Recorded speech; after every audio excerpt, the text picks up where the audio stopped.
Stacy Smith here. The topic I chose for this video was GM and the ignition switch issue. So just a brief background on it. They did have that gas tank issue with the 1971 Pinto.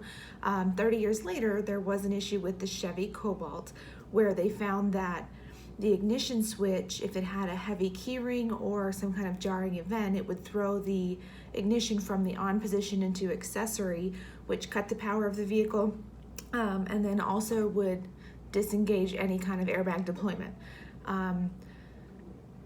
This ultimately caused the deaths of 57 people and seriously injured 77 more. GM was made aware of the issue. They were aware at the time of the production of the vehicles, but they didn't start recalls for 13 years. So really all of those deaths and injuries could have been prevented. The questions at the end of the case study asked for Ray DiGiorgio and Gary Altman. They were dismissed because of the issue, and it was asking if they feel that was justified. I do. I feel it was more than justified. I feel it was a long time coming. Gary Altman was the program manager for the 05 Cobalt, and he stated that they were aware of the ignition switch problem, but they felt that the vehicles could coast safely off to the side of the road even with the power having been cut. So he felt that he still felt the vehicles were safe. He stated in June of 2013 that GM sold vehicles for years without power assist, and they were maneuverable and still controllable. This, though, for me, did not address the airbag issue. Just because I can coast a vehicle off to the side of the road does not mean that it's still safe, because if somebody hits me, if there's any kind of front end impact, that, or even side air, if I'm not sure if there were side airbags at 2005, but if it was a front end impact and that airbag's not going off, I don't have that safety feature that should be in my vehicle that I'm reasonably expecting to be there. Ray DiGiorgio was the project engineer. Now, he stated he was not actually ever made aware of this issue and only kind of became aware of it with the bulletin that GM put out surrounding this issue. As a program manager, I don't believe that somebody could be completely unaware of an issue that was this massive.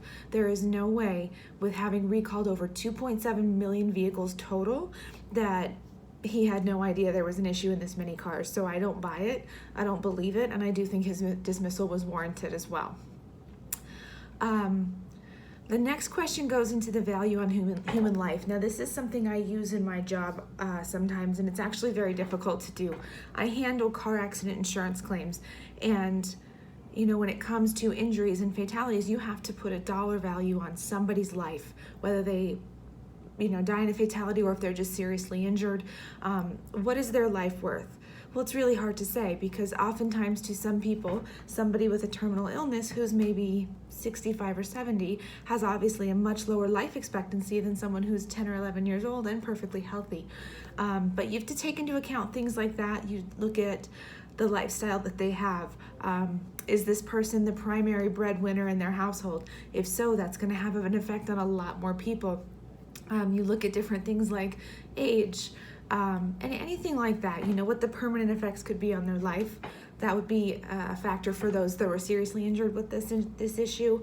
The fatalities, of course, they would have to have looked at those differently for those 57.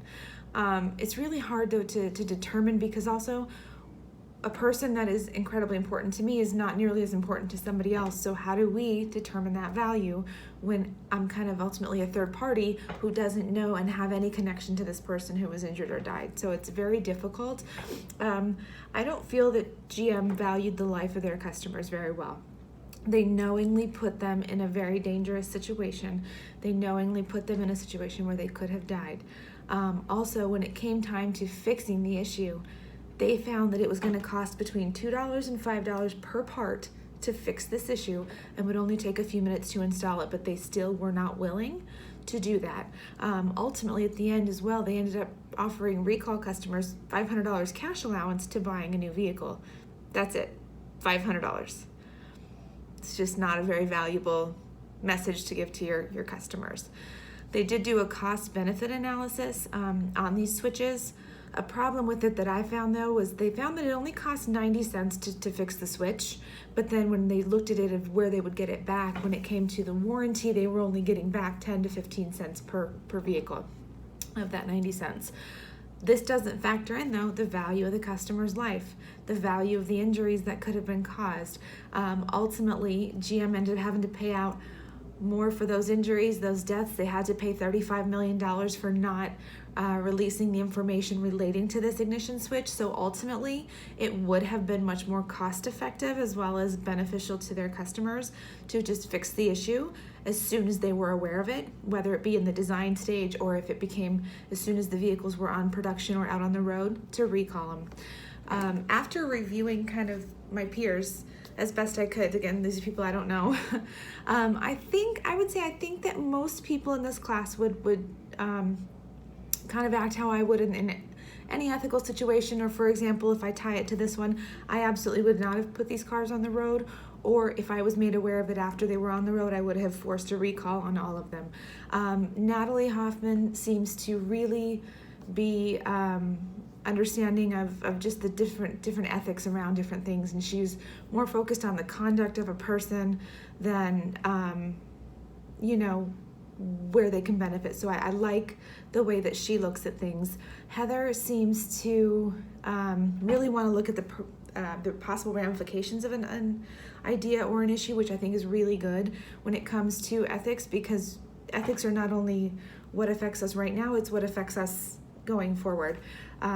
Zach, again, he is the same way. He seems to really think about what his actions do to other people. Blaine, I feel like I'm not really sure that he would act the same ethical way that I would. I think that he kind of sways back and forth a little bit on what his beliefs are versus what might be ethical. Again, I don't know him, so I don't want to insult anybody, but just kind of the way I've perceived what he's written in his posts. Eileen seems to be a lot more on my same mindset. We seem to be similar in the lifestyle that we have, some of the ethics of having to put part of the family costs and functions on hold to finish school to try and better the family ultimately. Peter is one who talks about taking responsibility for his actions, and I think that that's really important when it comes to ethics, because every action has a reaction. So I think that that's really good. And then Sydney understands that certain situations to be ethical would require a response that maybe not everybody agrees with, but it is going to be ultimately the greater good. So while it might not be within the rules or the boundaries, if it's going to be what's best, oftentimes that's going to be the best. So I feel that most would react the same way that I would. The only question I had was maybe on Blaine, but again, I don't know him, and maybe it's just the way I was reading his posts. So that's my video presentation. If you have any questions, please just send me an email. Thanks.